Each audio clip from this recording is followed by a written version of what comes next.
بسم اللہ الرحمن الرحیم۔ آج کی گفتگو سے پہلے، اب باقاعدہ اپنے ٹاپک کے جانے سے پہلے آپ اس تصویر کو ملاحظہ کریں، کیونکہ آج کی جو بات چیت ہے وہ اس تصویر سے بھی متعلقہ ہے۔ آپ اس تصویر کو دیکھیں، یہ بڑی انٹرسٹنگ سی تصویر ہے، اب دیکھیں اور اس کے بعد ہم اپنی باقاعدہ گفتگو کی طرف جائیں گے۔ اور پھر اس گفتگو سے بھی پہلے میں اپنے تمام ناظرین سے گزارش کروں گا کہ ہمارے چینل کو سبسکرائب ضرور کریں اور کامنٹ سیکشن کے اندر اپنی قیمتی تجاویز ضرور دیں تاکہ ہمیں بہتر سے بہتر کنٹینٹ پیدا کرنے میں سہولت میسر ہو۔ تو ابھی آپ نے یہ تصویر دیکھنی ہے۔ آپ نے یہ تصویر دیکھی، یہ تصویر دنیا کے ٹاپ امیر ترین جو تین کہہ لیں 1 2 3 یہ اس رینک کے آدمی ہیں اور ان کا تعلق امریکہ سے ہے، اور یہ دنیا کی ایک بہت بڑی آئی ٹی کمپنی مائکروسافٹ کے مالک ہیں، بانی بھی ہیں۔ تو یہ اس وقت ایک پیزا لینے کے لیے ایک پیزا فرنچائز شاپ کے باہر کھڑے ہیں اور اپنی باری کا انتظار کر رہے ہیں۔ یہ وہ شخص ہے کہ اس کی دولت اگر دنیا کے گرد ایک نوٹ کی دیوار کھڑی کی جائے تو پوری دنیا کے گرد شاید دیوار بن جائے گی ایک نوٹ کی۔ اور یہ جتنا خیرات میں جو چیریٹی میں ڈونیشنز میں جو یہ پے کرتے ہیں، جس طرح WHO کو ہمارا یہ پاکستان کے اندر پولیو کی مہم ہو گئی، یونیسیف ہو گیا، اس کو جو یہ پے کرتے ہیں ڈونیشن اور چیریٹی، میرے خیال میں جو میرے اندازے کے مطابق پاکستان کے 4 سے 5 بجٹ آ سکتے ہیں۔ یہ اتنی بڑی خطیر رقم جو ہے وہ صرف ڈونیشنز کرتے ہیں۔ لیکن ان کا آپ طرز عمل دیکھیں، ان کا آپ پہناوا دیکھیں اور اندازہ لگائیں کہ یہ لوگ پتہ کیا کرتے ہیں۔ اب جتنے بھی یہ جو مغربی دنیا کے امیر ترین لوگ ہیں، یہ کیا کرتے ہیں، یہ اپنی جب اس میں ہوتے ہیں نا ٹیریٹری میں یا اپنے اس میں فرض کرو جی یہ اپنے لیے ایک الگ جزیرہ لے لیتے ہیں، یہ اپنے لیے ایک الگ بیچ لے لیتے ہیں، یہ اپنے لیے ایک الگ محل بنا لیتے ہیں، پھر اس محل کے اندر یہ اپنی مرضی کی زندگی کو جینے کی دن وہ کرتے ہیں۔ یہ وہاں اس جزیرے میں، اس محل میں، اس میں یہ چلے جاتے ہیں اور وہاں یہ بالکل اپنے لیول کی ایکٹیویٹیز کرتے ہیں۔ لیکن جب یہ لوگ پبلک کے اندر ہوتے ہیں یا پبلک میں آتے ہیں یا پبلک کے ساتھ ان کا کوئی کہ فیسنگ کا مسئلہ آتا ہے تو پھر یہ بالکل ایک کامن پرسن ہوتے ہیں، بالکل ایک نارمل انسان کی طرح یہ بیہیو کرتے ہیں۔ اور ہمارے ہاں کیا ہوتا ہے، ہمارے ہاں یہ پوزیشن ہوتی ہے کہ اگر میرے پاس ایک ماہ میں 1 لاکھ روپے آنا شروع ہو جائے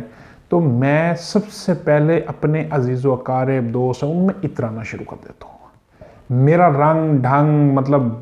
میں گھر میں تو وہی ایک نارمل زندگی میں آ جاتا ہوں، دیوار کے اندر، دیوار سے باہر میں ایک ایسی زندگی کی طرف چل پڑتا ہوں کہ اوئے آپ اندازہ لگائیں کہ کتنا بڑا فرق ہے۔ یہی وجہ ہے کہ آج یہ معیشت میں اور یہ پیسوں میں ہمارے اوپر حکمرانی کر رہے ہیں اور ہم ان سے ترلے کر رہے ہیں۔ اسی تصویر سے ریلیٹڈ جو اور دوسری مین بات ہے وہ ہے IMF کی ایک ایسی شرط جو ہم پاکستانی عوام کی بھی ایک طویل عرصہ سے آواز تھی۔ شرمناک بات ہے کہ IMF نے اب یہ مطالبہ کیا اور ہم نے کل ہی اس مطالبے کے اگینسٹ نوٹیفیکیشن جاری کر دیا، اور پاکستان کی عوام پچھلے کتنے سالوں سے بلک رہی تھی، چیخ رہی تھی، رو رہی تھی کہ یہ والا جو عمل ہے یہ کر کے دیں، یہ کر کے دیں۔ ہم نے نہیں مانا، لیکن $1 ارب کی بھیک کے لیے ہم نے وہ عمل اب کر دیا۔ بحیثیت پاکستانی، بحیثیت ایک مسلم کے یہ وہ طرز عمل تھا کہ جو ہمیں پاکستان بننے ساتھ ہی شروع کر دینا چاہیے تھا۔ اگر اس ٹائم نہیں کیا تھا تو کچھ سالوں بعد کم از کم ہمیں اب تو کر دینا چاہیے تھا۔ جب اب ہم جا رہے تھے لوگوں کے پاس پیسے لینے کے لیے کہ خزانے میں کچھ نہیں بچا، ہم پاکستان ڈیفالٹ کے دہانے پہ کھڑا ہے، کم از کم اس ٹائم ہی ڈگنیٹی دکھاتے اور ہم یہ والا عمل کرتے، لیکن ہم نے پھر بھی نہیں کیا۔ اب IMF نے ہمارے گریبان سے پکڑ کر ہمیں کہا کہ یہ والا کر کے دو۔ وہ مطالبہ ہے جی جو یہ ہمارے بیوروکریسی ہے، جو 17 گریڈ سے ابو آفیسرز ہیں، ان کے اثاثہ جات ڈکلیئر کیے جائیں اور ان کو مطلب یہ کہتے ہیں پابند کیا جائے کہ یہ اپنے اور اپنے خاندان کے اثاثے ڈکلیئر کریں۔ یہ ایک بہت بڑی، میں کہتا ہوں یہ اگر ہم خود کرتے تو بہت بڑی ڈیولپمنٹ ہوتی، بہت بڑا ایک موو ہوتا، کیونکہ یہاں 2.5-3 لاکھ کی سیلری والا 1.5-2 ارب روپے کی پراپرٹی کا مالک ہے، بلکہ 17 گریڈ کی تو بات چھوڑیں، یہاں کا درجہ چہارم میں بیٹھی ہوئی ایک کثیر تعداد گاڑیوں کی مالک ہے، جس کے پاس اپنے حلال کیا ہے وہ شو کریں گے، وہ اپنے مطلب پروف بھی دیں گے سارا، ہمیں اس سے کوئی غرض نہیں ہے، ہمیں غرض ہے اس سے کہ جس کے پاس تھا ہی کچھ نہیں، after the job, after the employment, اس کے پاس یہ سارا کچھ، یہ سیلری سے نہیں بن سکتا، یہ ہر آدمی سمجھتا ہے۔ تو IMF نے اب یہی بات ہمیں سعودی عربیہ نے کہی، یہی بات ہمیں UAE نے کہی، جس دوست ملک کے پاس بھی ہم گئے تو انہوں نے یہی کہا کہ اپنی اصلاحات کریں۔ تو دوستو IMF نے میری اور آپ کی آواز کو اب ہم سے عملاً نافذ کروا دیا ہمارے قرآن سے، یہ کل سے اب ہوگی، اب یہ اپنے وہ ساسے، اب اس میں اللہ کرے گا کہ ایمانداری کے ساتھ امپلیمنٹیشن ہوگی اور ہر ادارے کے ہر افیسر کے اوپر ہوگی۔ بالکل ہمارا جو پاکستانی کے اندر، میں ایک بات یہ کہ سیاستدانوں کو صرف جو مطلب ٹارگٹ کیا جائے کہ سیاستدانوں کے اساس سے، سیاستدانوں کے اساس سے، ضرور سیاستدانوں کے اساس سے تو بالکل ایک کلیئر پلیٹ میں رکھ کے مطلب پبلک کے سامنے رکھ دینا چاہیے، لیکن سیاستدانوں سے ہٹ کر کیا کسی اور کے اساس سے ایسے کہیں کہ اس سے نہیں بڑھ رہے، بغیر کسی ریزن کے وہ کیسے مطلب وہ باہر کے ممالک میں پراپرٹیاں اور جائیدادیں، وہ کیا گاڑیاں، ان کے بچے پڑھ رہے ہیں، یہ سارا، یہ کیا صرف سیاستدانوں کے ساتھ یہ چیز جڑی تھی؟ IMF نے یہ بات کلیئر کر دی ہے کہ پاکستان کے اندر کرپشن کا معاملہ اور منی لانڈرنگ کا معاملہ صرف سیاستدانوں سے متعلقہ نہیں ہے۔ انہوں نے جس بات کا مطالبہ کیا اس کا تعلق ہماری افسرشاہی سے ہے کہ اس افسرشاہی نے بھی کوئی کمی نہیں چھوڑی ہوئی۔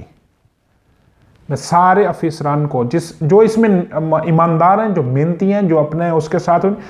ان کو تو آلریڈی ہم خراج تحسین سلام پیش کرتے ہیں کہ وہ پاکستان جیسے اس ملک جیسے ماحول کے اندر وہ اپنی ایمانداری کے ساتھ ڈیوٹی کر رہے ہیں، ہم ان کو اخلاقی طور پر اپنا ہیرو مانتے ہیں، لیکن وہ بہت قلیل تعداد ہے، بہت کم تعداد ہے۔ تو اب میرے خیال میں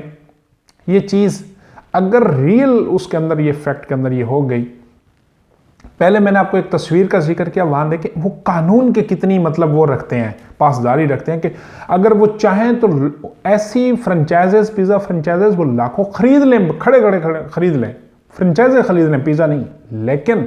اگر وہ کہیں سے کال بھی کریں نا کہ مجھے پیزا چاہیے، تو میں کہتا ہوں کمپنیوں نے گاڑیاں دوڑا دینی ہے کہ سر بل گیٹس کو پیزا چاہیے ہمارا، لیکن وہ اپنے پبلک کے قانون کے ساتھ جو ہیں وہ بالکل سنسیئر ہوتے ہیں، پھر وہ ترقی کرتے ہیں، پھر وہ دنیا کی سپر پاور طاقت بن جاتے ہیں۔ تو بھائی ہم نے جب تک اپنے ملک کے اندر قانون کو برابر کے طور پر مساوی مطلب قانون، عدل و انصاف کا وہ پورا نہیں کرتے، اس وقت تک ہم اسی طرح بھیک مانگیں گے، اسی طرح اچھا جو بھی اصلاحات ہوں گی وہ پھر عام عوام کے لیے ہوتی جائیں گی، لیکن یہ پہلی دفعہ ہے کہ یہ ان کے لیے بھی ہو رہی ہیں جنہوں نے عوام کو رگڑے لگائے ہوئے ہیں۔ تو انہی چند اس کے ساتھ اللہ حافظ۔ اگر ویڈیو اچھی لگی ہو تو لائک ضرور کریں، شیئر ضرور کریں، اور ایک بار پھر درخواست ہے کہ چینل کو سبسکرائب ضرور کریں۔ السلام علیکم۔